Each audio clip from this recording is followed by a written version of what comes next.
तेनालीराम और तीन मूर्ख व्यापारी।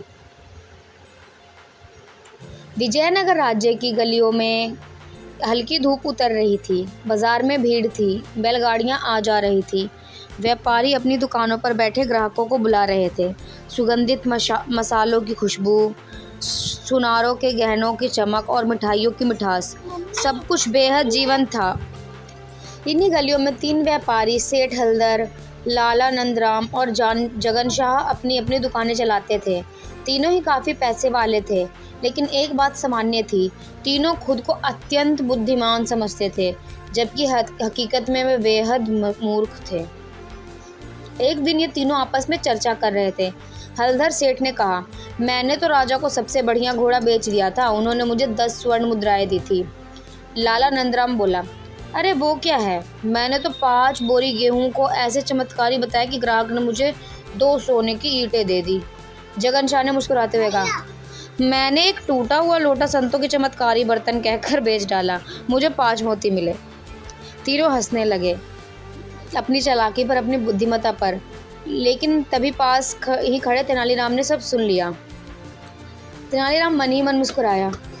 ये तीनों व्यापारी खुद को बहुत होशियार समझते हैं, पर इनकी समझदारी केवल दूसरों को मूर्ख बनाने में है। चलो अब इनकी परीक्षा ले लेते हैं। उसी दिन तेनाली ने राजा कृष्णदेव राय के दरबार में जाकर कहा, महाराज, राज्य में 3 ऐसे व्यापारी हैं जिन्हें आम लोग चालाक समझते हैं, पर मैं कहता हूँ वह दुनिया के सबसे बड़े मूर्ख हैं। राजा चौंक गए। क्या सबूत है तुम्हारे पास? बस 3 दिन दीजिए महाराज, मैं खुद साबित कर दूंगा। राजा ने इजाज़त दे दी। पहला दिन। तेनाली ने एक छोटा लकड़ी का बक्सा, एक मिट्टी की बनी साधारण मूर्ति और उस पर थोड़ा सोने का रंग चढ़ा दिया। फिर वह सेठ हलदर की दुकान पर पहुंचा। सेठ जी, आपके लिए खास वस्तु लाया हूँ, एक सुनहरी देवी की मूर्ति, जो जिस घर में रहेगी वहाँ धन वर्षा होगी। सेठ ने चमकती मूर्ति देखी और बोला, कितने की है? केवल 3 सोने की मुद्राएं, लेकिन जल्दी फैसला कीजिए, पीछे एक दरबारी भी लेने आ रहा है। सेठ ने बिना परखे तुरंत खरीद ली। तेनाली मुस्कुराए। एक मूर्ख कटा। दूसरा दिन। आलू का रहस्य। अगले दिन तेनाली एक आलू को रेशमी कपड़े में लपेटकर लाला नंदराम के पास गया। सेठ जी, ये कोई साधारण आलू नहीं है, यह स्वर्ण से आया एक दिव्य फल है।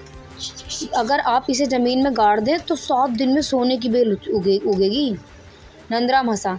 इतनी बड़ी बात, ठीक है, कितने का है? केवल 5 स्वर्ण मुद्राएं। नंदराम ने तुरंत दे दिए। तेनाली ने सिर झुकाया। दूसरा मूर्ख भी कटा। तीसरा दिन। जादुई आईना। तीसरे दिन तेनाली ने एक साधारण शीशा लिया और उसकी पीठ पर लिखा, यह जादुई आईना आपको आपके सच्चे रूप में दिखाएगा। वह गया जगन शाह के पास। यह शीशा बहुत दुर्लभ है, जो भी इसमें देखेगा उसकी असली व्यक्तित्व सामने आएगा, चाहे राजा हो या चोर। जगन शाह को शीशा मिला और वह खुद को देखकर खुश हो गया। मैं तो बहुत तेज लगता हूँ इसमें, तेनाली ने कहा। केवल 10 स्वर्ण मुद्राएं। जगन शाह ने झटपट दे दिए। तेनाली ने सोचा, तीनों मूर्ख को खुद की तस्वीर दिखाई है। दरबार में पर्दाफाश। 3 दिन बाद तेनाली राजा के दरबार में पहुंचा। तीनों व्यापारी भी बुलाए गए। तेनाली ने कहा, महाराज, ये रहे राज्य के 3 सबसे मूर्ख व्यापारी। एक ने मिट्टी की मूर्ति को सोना समझ लिया, दूसरे आलू से सोने की बेल उगाना चाहता और तीसरा शीशे में खुद को ज्ञानी समझ बैठा। दरबार में सब हंस पड़े। राजा ने तीनों से पूछा, क्या ये सच है? तीनों व्यापारियों ने सिर झुका लिया। राजा ने कहा, तेनाली, तुमने फिर से साबित कर दिया कि चतुराई केवल दिखावे में नहीं बल्कि सच्चाई में होती है। तीनों व्यापारियों को चेतावनी दी गई, धोखा देना छोड़ो और सच्चाई से व्यापार करो। तेनालीराम को राजा ने सोने की माला पहनाई और कहा, राज्य को तुम पर गर्व है। तेनाली ने मुस्कुराते हुए कहा, महाराज, मूर्खता का इलाज हंसी और शिक्षा से ही संभव है।